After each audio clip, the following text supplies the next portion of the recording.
మదిలోక్తలన్నీ నీవు మాత్రమే ఎరిగితివి, కలవరములన్నీ నీవే గ్రహించితివి. ఏది ఏమైనా కానీ నీ సన్నిధి నేను చేరదను.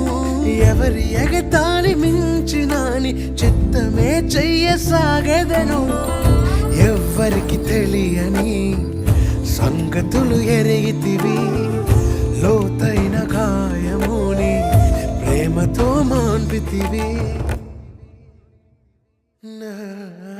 నే తెరుచు తలుపులు అన్నీ తరచుగా మూసితివి, కోపించి పగనుంచిన యేసు నిలిచితివి. నే తలచు మార్గములన్నీ తరచుగా మూసితివి, కన్నీళ్లతో దుఃఖించిన కౌగిలిలో దాచితివి. మూయుటకు కారణం నీ మూర్ఖునికి తెలిసినదే, అడిగిన దానికంటే అధికమే పొంది తినే. మూయుటకు కారణం ఇప్పుడే తెలిసినదే, అడిగిన దానికంటే ఎక్కువే పొంది తినే.